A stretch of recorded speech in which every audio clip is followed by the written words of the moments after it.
Uh, Welcome everybody, wherever you are. I'm guessing most people are in Newcastle, where it's warm, and I hope everybody's well. This is the last in our summer series of history seminars, and I'm delighted to welcome our own Dr. Andy Clark to speak today. So most of you know Andy's a research associate with the Oral History Collective in the school. He's working on lots of projects, including examining first responder memories to the Lockerbie bombing in 1988, and an oral history of the Tyne-and-Wear Metro, which sounds amazing. And I think we'll all have stories about experiences on the Metro that we'd probably like to share. At the moment, he's writing his first monograph on the response of Scottish women to deindustrialisation. That's with Liverpool University Press. And he's also worked on the study of organised crime in Scotland while moonlighting as a criminologist in the University of Stirling, which sounds fantastic. But today his title is, and I'm going to do it in a Dublin accent, People say it's my shy hole. People say it's a shy hole, but it's my shy hole. Understanding the enduring legacies of deindustrialisation in working class Scotland. So take it away, Andy. Thank you very much, Shane. That was a fine attempt at reading out the title, I must say. Congratulations. No, thanks for letting me present at this. It's good. We'll kind of do something that's slightly more engaging than just, as you say, sitting on Teams and stuff like that. It's nice to be able to see people and to have that kind of dialogue. So, yeah, as you say, the title, as any oral historian will tell you, the best titles always come from the narratives that we get during the interview process, and that's certainly the case here. People say it's a shite hole, but it's my shite hole. And this is a kind of the development of a paper that I've been working on the side for a couple of years now. I gave a shortened version of this at the Working Class Studies Association conference in Kent last year, but it was very much at that point the kind of ideas stage. And now it's been worked into a publication that I'm co-writing with Alistair Fraser at the University of Glasgow, hopefully being published or submitted imminently. So in terms of the layout of the paper, what I want to do is to consider the interactions between what is referred to as the half-life of deindustrialisation, along with stigmatisation, criminality and resistance within a deprived Scottish working class community. So the research, like you say, I moonlit as a criminologist for 9 months before coming to Newcastle. And that's really where the research came from. It was a Scottish government funded project that was focused specifically on the lived experiences of organised crime. So it was moving away from the mafioso image or the glamorous image of organised criminality to think about how it impacts on people living within areas where there's a significant presence of organised crime. After finishing the research and writing the government report, I retrospectively analysed the material that we collected, and it demonstrated to me the synergies between sociological criminology and also deindustrialisation studies, which, as you said about the book that I'm currently writing, is where I've kind of came from in terms of my research development. So just in terms of a framework for the paper, I'm going to provide, because I know many people here won't be as familiar with deindustrialisation as a field of study and as a concept. So I'm going to provide a historiographical overview. Now, just to confuse things slightly, I'm going to use a real named case study to explain what I'm talking about. I'm going to use the town of Greenock, which is where I'm from, because I can talk about it and I can show you pictures that really illuminates what scholars talk about when referring to deindustrialisation. And that's because when I come to talk about the case study research, the area, for reasons that will become clear, is fully anonymised, and I can only give very basic information about where it is and what the environment is like within that. I'll discuss the kind of the methods and the interdisciplinary approaches that we took through the project, and then I'm going to outline Tunbrooke within the idea of the half-life of deindustrialisation. And to do that, I'm going to focus on 3 areas. So there's the physical legacies of deindustrialisation, there's a stigmatisation during deindustrialisation, and also resistance and communal identity that emerges through those processes. And in doing that, I'm going to introduce narratives that were collected throughout the research process to demonstrate how people conceive of their position within their community and also kind of within broader Scotland. And then I'll wrap up the conclusion and welcome any questions. As I say, this has been written up for a publication, so please don't fear to be reviewer 2 and just pick it apart, because it's better it's done now before submitting it somewhere. So, okay, an introduction to deindustrialisation, just an overview of what has become really a burgeoning area of academic inquiry across a range of disciplines. So the initial studies of deindustrialisation were immediate responses that were undertaken during the time of widespread closure, capital movement and relocation. Such studies in the 1980s, for example, the classic Harrison and Bluestone texts, were symbolic. They were funded by unions and community groups and had the stated aim of looking to turn round the process of closure and deindustrialisation. This was very much reactionary research with a small r. They were reacting to ongoing processes that they were living through at the time. Within the UK, there were similar studies, such as a book called Fighting Closures by Levy et al. So you can tell by the title that it's very much focused on the resistance that was ongoing at that time during the miners' strike, the closure of shipyards, etc. So these were reacting while they were ongoing and kind of sowed the seeds, if you like, of future scholarship that would come behind it, looking at how to pick up the pieces of what was left behind following industrial closure. And the picture that I've selected there is a really famous one that's used a lot in Scotland. It's a demolition of the Ravenscraig steel mill in 1996, and that's been used frequently to symbolise the change in economic structure of Scotland due to the process of deindustrialisation. So throughout the later 20th century, most studies were an attempt to understand the immediate impacts of deindustrialisation, which related to things, especially us in Newcastle, will be familiar with: job loss, depression, change in occupational identities, and the economic impacts of closure, and also trying to understand how people resisted and how people fought back.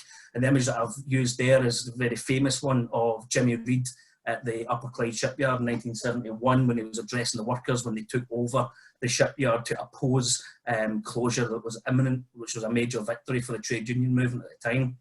And the majority of research focused on these big industries like steel, coal mine, especially in the aftermath of the miners' strike. That was a ripe area for research among not so much historians at this time, but industrial relations scholars, sociologists, economists, people in those fields that were trying to understand what these processes meant in the contemporary period that they were taking place. So this tsunami of industrial closures, as Steve High refers to it, had immediate consequences for working class communities. Most research so far has focused on North America, Canada, the Rust Belt of America, and the UK, and there's a growing area of focus within particularly Germany and France that are looking at how those processes impacted the communities there. There are attempts to reconfigure local economies, but these are predominantly focused on lower paid, ununionised, precarious work in what people would refer to as less desirable sectors. And there's a great interview that Arthur McIver from Strathclyde University often plays about a son who came home and had to hide his Domino's outfit from his dad because he was a delivery driver for Domino's Pizzeria, and he felt that his father would be almost ashamed that that was how he was earning a living. Another interesting aspect about deindustrialisation is that many areas that were previously built up around industry, not within large cities and urban centres, but in the kind of periphery of those, have become much more focused on commuting and commuter towns, as education and employment opportunities are increasingly centred in larger cities. And I can definitely talk from experience on that, having been from one of those kind of communities, which I'm going to introduce to you now. So this is Greenock, about 25 miles down the River Clyde from Glasgow, built up around sugar refinery, shipbuilding and textiles. And I just use these images because they were used quite a lot actually during the Scottish independence referendum, which is something we can talk about in terms of how deindustrialisation has been politicised over the last decade or so. But this is the same area in the town of Greenock. So formerly it was the site of Scott's Shipyards, which was one of the largest shipbuilders on the Lower Clyde. And since closure and the regeneration of the area, it's now kind of symbolic of Greenock's new economy, of working in the service sector. You've got the McDonald's there, shows symbolic of globalisation, and also contact centres. Prior to the economic collapse of 2008, when unemployment in Inverclyde was low, more than 1 in 10 people in work in Greenock were working in call centres. So you can see how that type of precarious, lower paid, ununionised work really kind of filled the vacuum that had been left from industry. So that's the kind of introduction to Greenock and Inverclyde, which I'll be using throughout this to demonstrate deindustrialisation as a literature, but also how it plays out in practice. So in the 21st century, the focus of scholars on deindustrialisation shifted substantially towards thinking about what were the multifaceted socio-economic, cultural, political impacts of deindustrialisation after the process of closure had been concluded, if you like. Cowie and Heathcote refer to this as moving the discussion beyond the ruins, moving away from stories of job loss, redundancy and depression to think about the kind of longer term impacts and enduring legacies of deindustrialisation within these areas. There's also a greater focus on the gendered experiences of closure, so kind of going beyond shipbuilders and miners to look at textile workers, clothing workers, light engineering workers, predominantly female, who also went through similar experiences. Jackie Clark's written on that in the French experience, and I'm writing on that just now in terms of the Scottish experience. So the field has grown substantially, and it's absolutely massive when you look around at the work being done. I think the Working Class Studies Conference last year really showed that it's a real emerging discipline, and it is inherently interdisciplinary. And I don't use that just in the kind of cliche way that we're supposed to be writing funding applications, but it inherently is. It involves scholars from history, sociology, geography, sociology again because I wrote that twice, economics, art, linguistics, medical humanities, to name just a few. And there's a collection of these in a book edited by Steve High, Andy Perchard and Lachlan McKinnon if you're interested in looking at it further. So it is an area that has grown dramatically. And this focus on what happens after closure and what happens in the decades after was really summed up perfectly, in my opinion, in Sherry Lee Linkon's book in 2018, talking about the half-life of deindustrialisation. And it shows this interdisciplinary approach because Sherry is an English literature scholar, and only an English literature scholar could have come up with such a beautiful phrase and explained it as perfectly as she does in this book.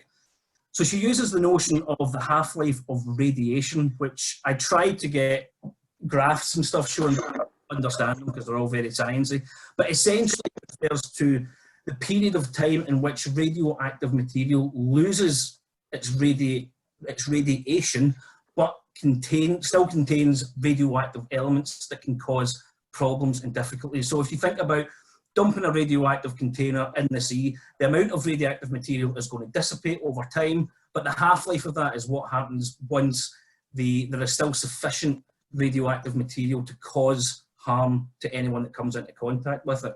And she sums up by saying that, like radioactivity, deindustrialisation may be losing its influence over time, but it has not yet dissipated, and its continuing effects are problematic. So for the next few slides, I'm just going to talk about how scholars have responded to what Linkon's discussed there, and also how it's played out in a number of communities.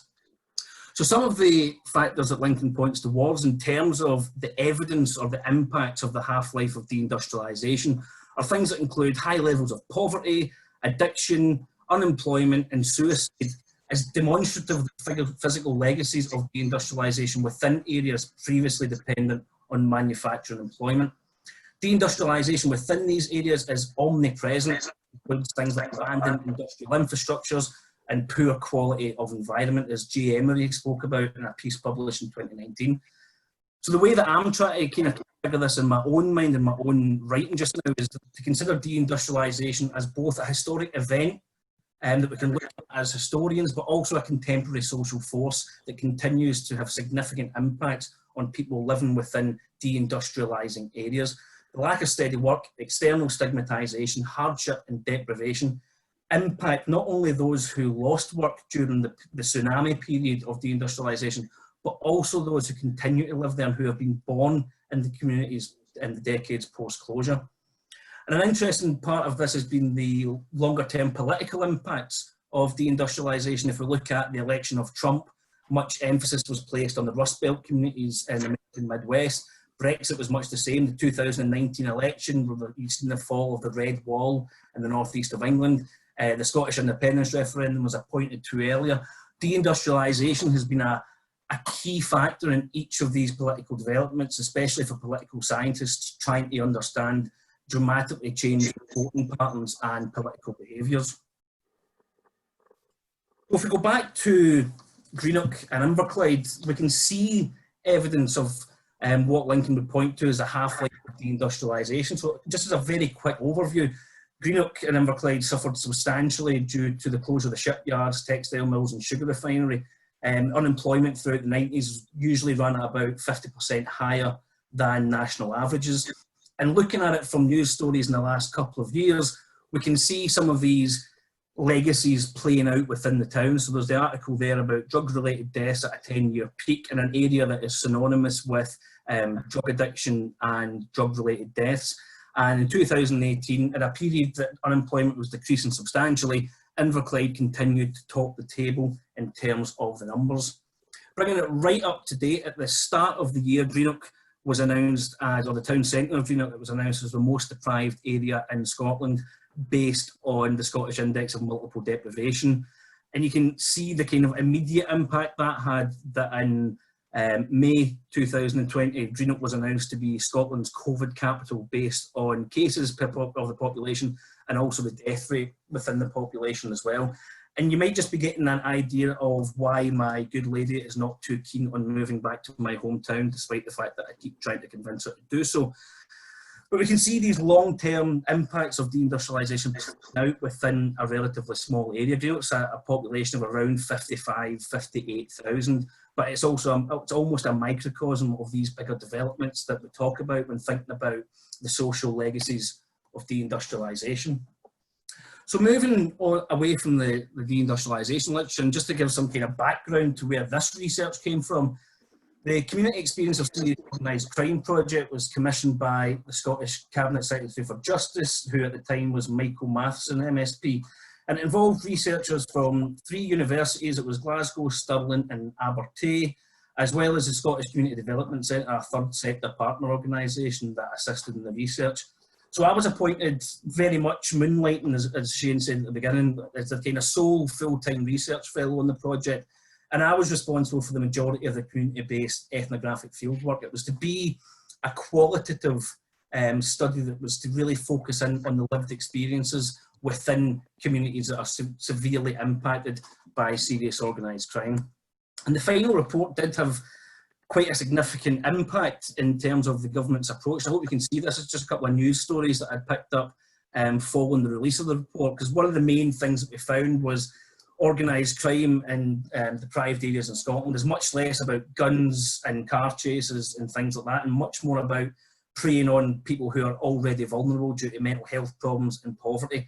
One of the kind of main things that we found was gangsters were much quicker than the social services at recognising the problems that the bedroom tax would cause people, and were ready and able to subsidise people faced with the bedroom tax as long as they could use parts of the property to undertake the criminal activity. So things like this that really go under the radar when crime across the country.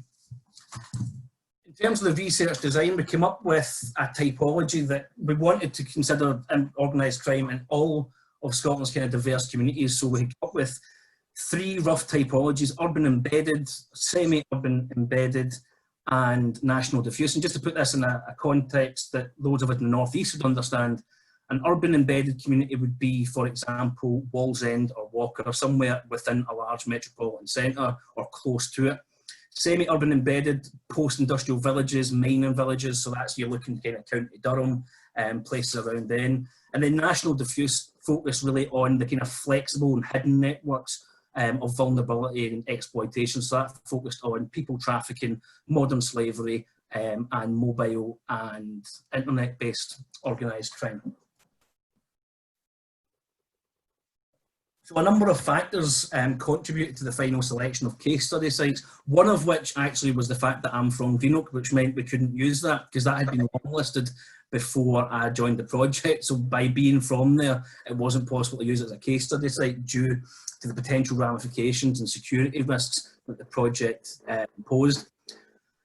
So the final case studies are selected using historical development, historical trajectory, the presence of organised crime based on intelligence supplied by Police Scotland, the indices of multiple deprivation, geographic representation, and also community access for the research team. Now, could we go into these places and conduct the research that we're looking to do? So in total, 8 field sites are selected across the typologies and across the country, and If anyone read the blog I wrote yesterday about trains, this did involve a substantial amount of time on Scotland's railway network, and it was absolutely fantastic the whole time through, I'm telling you. So there were two distinct and very much separate strands to the projects. There was one team leading interviews with police officers and other statutory organisations, and then our side of the project was very much focused on interviews with residents, activists and community groups. Now the separation of these was crucial, and we really did take it seriously, because we could not have a situation where if I was interviewing someone in the community about organised crime, perhaps some of their involvement in it, and the next day they see me walking into the police station, that is going to erode trust immediately. So this was something that we took very seriously throughout the research project. We would occasionally meet, the both sides would come together just to talk about emergent themes, but we didn't look at each other's data until we'd finished the project and began writing the report up to see what the synergies were across it. The levels of anonymisation were clearly crucial in doing this kind of research, but there were layers of anonymisation to make sure that we could do the project successfully, but also we could keep people safe and look after their well-being. So any gatekeepers were anonymised, all respondents were fully anonymised, any organisations were fully anonymised, but also anonymisation of geographic field sites that they worked in, which for me as a social historian, as an oral historian, was really difficult to get my head around at first. As you can see in this presentation, when I'm trying to explain things by using somewhere else, because I can't give the kind of detail that we would be used to giving. I have all the detail about all the case sites in terms of historical development, but I just can't show you them.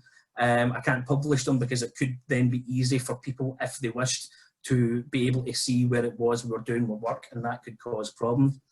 So this is important for safety and well-being, because anyone within a community that's talking to, albeit an impartial researcher, if they're discussing things like organised crime, that could cause problems for them. And it was something that I didn't take overly serious at first until I started doing the field work and looking at news reports. And it wasn't just a case of, you know, a little bit of drug deal on the street. There were the areas we were working in had real heavy, serious, well-known figures within Scottish organised crime embedded within them, carrying out their criminal activity, but also operating under a kind of veil of the threat of violence as well. So it was something that was really important.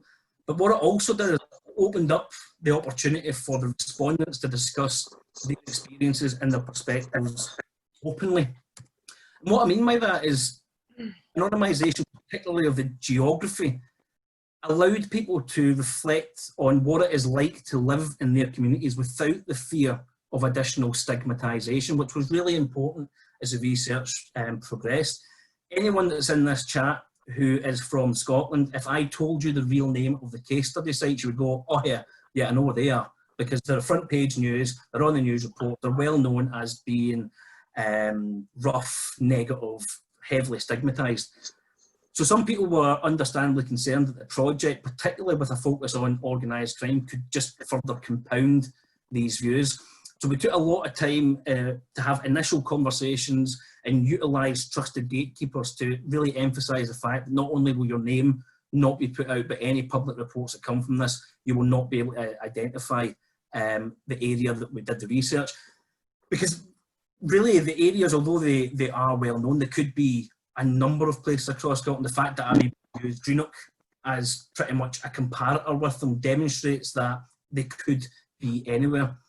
And also to note that the research had nothing to do with deindustrialisation, and the half-life thesis that I'm using hadn't been published during the data collection. This was very much retrospective, looking at what we'd collected within this new framework that had been put through. So it wasn't kind of going out to prove something that we already thought. It was something that kind of emerged through the process. So Tunbrooke is the anonymised name of one of the urban embedded fuel sites. The little information that I can give is that it's located in Scotland's high density central belt. It's two neighbouring neighbourhoods, east and west Tunbrooke. It's easily accessible by road, it's easily accessible by transport. It's not geographically disconnected from large metropolitan centres. It is close to areas of commerce, areas of tourism, etc. But it's also at the same time far enough away from the focus on tourism, on retail, and Scotland's new economy, if you like. It's far enough removed from that. to not kind of receive the attention from urban regeneration. So just a brief history of Tunbrooke and what I can give of it.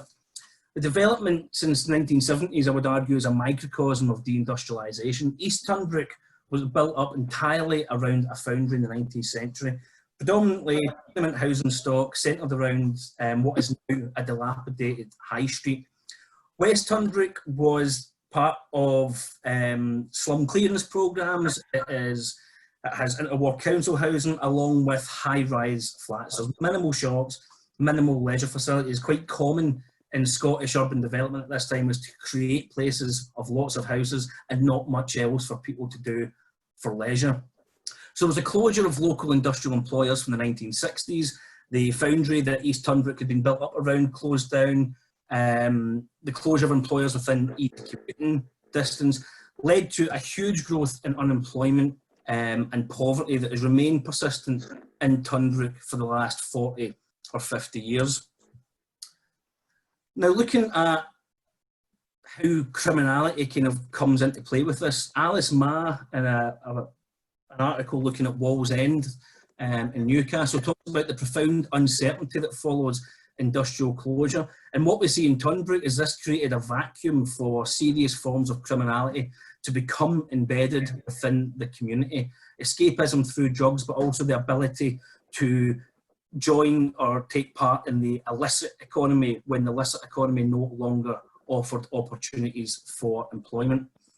As I say, the area has become synonymous with criminal activity, gangland violence and known nominals over the last 30 years. According to Police Scotland Intelligence, Tunbrooke has a very significant organised crime footprint in relation to the national picture.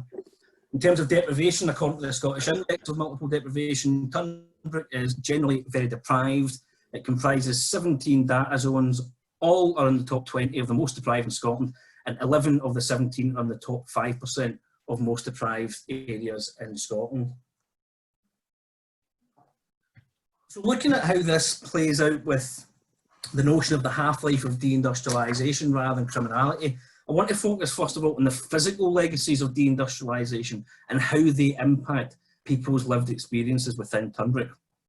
Physical and environmental impacts are central to the notion of the half-life of urban decay, of the failure of regeneration, and a generally poor living and working environment. So whereas areas have been substantially regenerated and gentrified post-closure, many peripheral areas have remained neglected for many decades. And in this, I take inspiration from the work of Pete Hodgson, who's been doing a lot of research on Belfast's Titanic Quarter. For those of you that haven't been, the Titanic Quarter is situated on the former site of the Harland and Wolff shipyard. And Hodgson demonstrates that the regeneration of Titanic Quarter, whilst dispersing population and failing to regenerate the working class areas surrounding it, has, and I quote, accentuated working class invisibility, pushing the issues of urban decay out of sight and out of mind. So creating a lovely, and I've been to Titanic Quarter and been to the museum, it's fantastic, I highly recommend it. But what it does is it creates this pleasing, nice for middle class tourists to visit and enjoy, whilst not actually dealing with the serious problems of urban decay, poverty and working class experiences. So these types of approaches to urban planning often mean that those areas that are absent from those ambitions carry the scars of deindustrialisation and the prolonged underinvestment. I've wrote about this with my colleague Ewan Gibbs from the University of Glasgow, and G. Emery's also wrote on it. I should say, if anyone wants references, just drop me a message after this. I'm more than happy to send them across. It's a wee bit lazy in writing a reference page at the back of it, so I do apologise. But again, to move this back to Inverclyde, to the case study that I used previously, there's a housing estate in Port Glasgow that has been referred to as being like Chernobyl, and you can see the urban decay within. This is an area that used to house thousands and now houses 20 people and hasn't had any substantial investment over the last 30, 40 years. There's just constant arguments about what is to be done with the area. And if we compare that to the waterfront in Inverclyde, that has been substantially redeveloped. So here we can see new housing stock. These are some of the most expensive houses in the Inverclyde county. There is a Tesco retail park with Marks and Spencer's and Next and B&Q and all of these kind of things. And this, I hope you can see my cursor, because where I'm pointing at just now is the area that I just showed you, that's Clown Park. So you can see with the physical separation, areas that are ripe for regeneration in terms of tourism, in terms of shopping, in terms of bringing in wealthier residents, are often receive the funds, receive the money, because those are the sites that local authority planners hope will give the place a better image. Because if you drive through Port Glasgow, you don't go near Clown Park because it's behind the motorway and it's the other side of the train track. But as soon as you drive into Inverclyde, you're immediately met with the Kingston Dock redevelopment on the former shipyard site. So you can see how regeneration really is dependent on areas that are seen to be economically viable, if you like, for urban planning. So East Tunbrook is very much aligns with this. You're never any further than 500 metres from waste ground and derelict land when you walk through East Tunbrook. And West Tunbrook is similar. It suffers from environmental decay of underinvestment. There's demolished property and empty ground, although I should say that building work was in progress when I was carrying out the field work. The communal spaces are in dire need of being modernised and upgraded. Sarah, who worked in the local community centre, conceded that from the outside it looks like a prison, very much kind of 1960s, not many windows, and the windows that are there have mesh metal in front of them to stop people putting the windows in. And there's also the physically embodied legacies of alcoholism, disability, instances of suicide and drug addiction, which Andy Percher talked about in 2013, talking about parts of Scotland that the residents were referred to as being Thatcher's zombies. In terms of the instances of suicide, I think on 3 occasions that I visited Tunbrook during the research process, there was at least one road closed around the high-rise flat areas because there had been a suicide that day. So it was something that people lived with incredibly frequently. So what I want to do now is just introduce some of the narratives that people gave. As I say, all of these are fully anonymised in terms of names and organisations. It's hard as an oral historian that I can't play the clips, which is what we often like to do, but obviously you can understand why that's not possible. So Peter was saying, no, when you look at it, most places like this aren't nice. You don't have nice things to look at. Somebody like yourself that isn't frae Tunbrook, so he's really positioning me as being an outsider there. Somebody like yourself who's not free here, to walk down the street, it looks rough. Sarah, a charity worker, said, no, we moved here a few years ago. And I suppose what I've noticed is how much derelict space there is. Places are all boarded up. There's derelict ground that no one's doing anything with. It's just an overgrown jungle. There's lots of big gaps. It's like teeth have fallen out. And Paula, another resident of West Tunbrook, says there's so much spare ground. There's so many places that are dilapidated. Only recently I've seen new houses go up. It was as if they were ripping things down for ages and not putting anything up. There was so much spare ground. Ripped in the high school, primary schools, ripped in the special needs school, ripped in the community centre.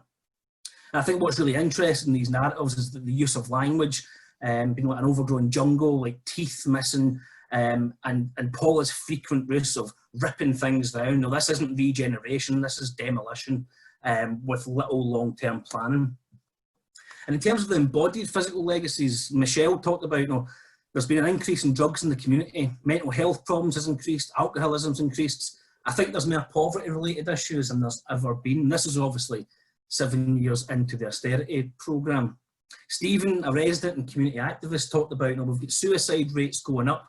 We've had 3 high-profile suicides in the last few months. That damages morale. I read that 1 in 3 people in Tunbrook are on antidepressants. We've got mental health problems.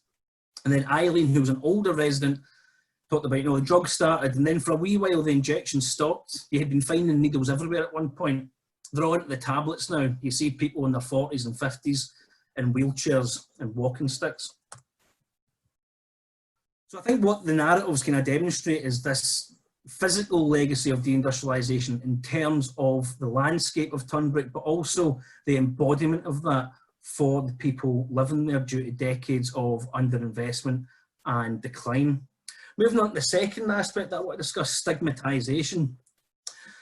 This is crucial again to the half-life notion that the external stigma and the unwillingness of outsiders to understand and to sympathise is crucial to our understandings of how deindustrialisation plays out in the decades post-closure. the communities and the people who remain are often blamed for the issues and the social problems that they face. It is a failing of the community rather than being part of a longer and larger socio-economic process. So I go back to this image of Port Glasgow that I showed you, and you can see the stigmatisation within the newspaper report. Big headline in the Herald, which is one of Scotland's broadsheet newspapers, it's not a tabloid, described as being like Chernobyl. You can understand how stigmatisation manifests itself through that and how that might impact on people living within the areas.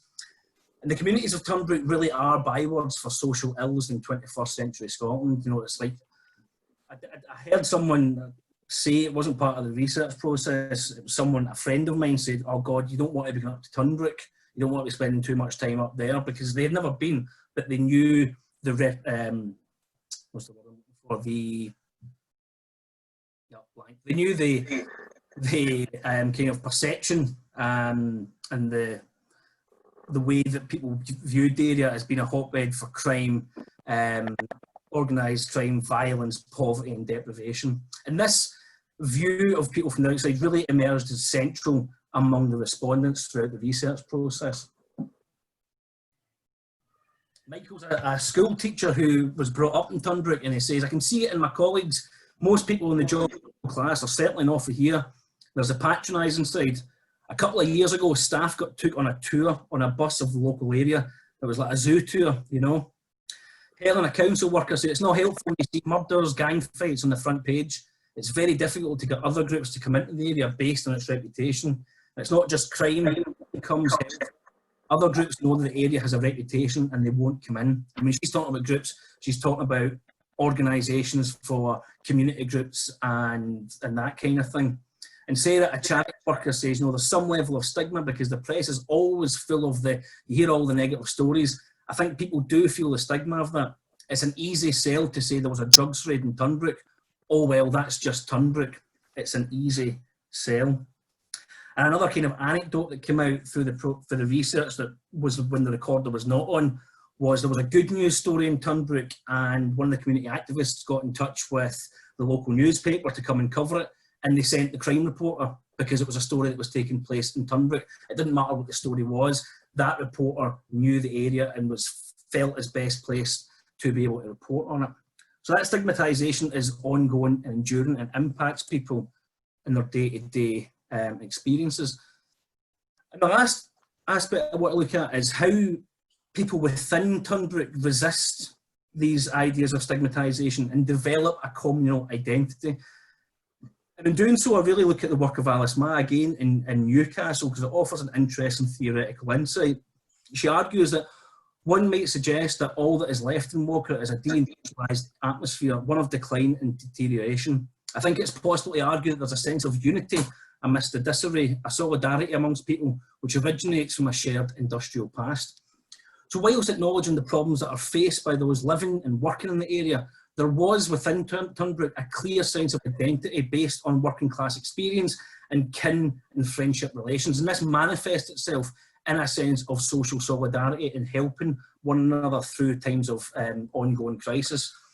As Linkon says in the Half-Life, those who remain in deindustrialising communities often develop a more entrenched identity because of the hardships that they've faced over generations and over decades. So going back to the narrative, Stephen says, it started biting a bit with sanctions and austerity, but I've seen so many people donating food in the area, a lot of good people that don't have much, they'll find a wee bit to give. There's a woman, she's about 80, walks about half a mile up here with a shopping trolley to drop off a couple of tins. Alice talks about it gets a bad name, and that's not fair. There is decent people here. It's not our fault it gets a bad name. We don't have anything. It's a forgotten land. And then go back to Peter. You're from this kind of area, you're starting from nothing. Your mum and dad don't own businesses. I take pride in where I come from. I'm the first one to say it's a shithole, but it's my shithole. You walk about and you know the people, half the families, and you can go, you can have conversations with them, so you can take pride. I directly asked one of the respondents on what keeps you here, because this had followed a prolonged conversation about the troubles in Tunbrooke, and she says family. just family, get quite a lot, mostly in this street. My husband's job's here, my wife's school, it keeps me here. It's better the devil you know, eh? At least you know here. And Simon, who was working in the area as part of a local housing authority, said the reputation's not great, but when you come and work here, you realise that there's loads of great stuff and great people. What you have in Tunbrooke, as opposed to, and he named a nearby affluent area, is a real sense of community. People know each other, people stick together. In certain areas, families have been there for years and years, and they look out for each other. When you're in a place of poverty, your safety net is your neighbours. And Sarah, going back to the organised crime, it's a wee bit of a folk legend in Tunbrooke, being known for the crime families, but they've all got their big houses in nice areas. Most of the stigma is a reputation. And that's something that came across clearly in the narratives, was a real sense of frustration that Tunbrooke is associated with well-known gang families who all live in incredibly affluent areas, because the first thing they did was move away from the area once they had generated sufficient wealth, and they maintained their control through people within there. So there was this real sense that we are carrying the reputation for people who live in millionaires' roads not too far from here. People in affluent areas will look down their nose at us, completely ignoring the fact that next door to them is the person that caused many of the problems that we now face. So just to wrap up, hopefully that's not gone over time, just to kind of throw it open, that I would argue that the notion of the half-life offers an ideal theoretical approach to understand the enduring and the longer-term impacts of deindustrialisation within areas and communities that were impacted significantly in the 70s and 80s, but are still struggling with its legacies now.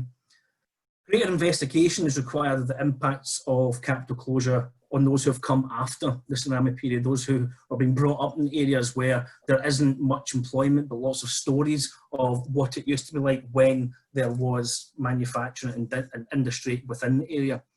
I'll say it again because I've been quite good at writing it in funding applications. Deindustrialisation should be seen as a historic event, but also a contemporary social force that influences contemporary life experiences. And some of the areas that I've been thinking about in terms of future research include how the half-life of deindustrialisation impacts on ageing and disadvantage in later life among those who have lived through it and continue to live through it. The cultural legacies of deindustrialisation, its political ramifications, how criminality is bound up with it, childhood experiences, and many others. And indeed, one that I'm kind of working on at the moment is how the half-life of deindustrialisation has been played out during the coronavirus pandemic, because when you look at the map of the worst areas impacted by coronavirus, it is also a map of the areas worst impacted by deindustrialisation. So that's a brief whistle-stop tour through Tunbrooke and just some ideas that I'm working on in terms of thinking about how the enduring impacts of deindustrialisation continue to shape lived experiences in Scotland, but also throughout deindustrialised areas globally. Thanks very much. Thank you very much, Andy. That was fantastic.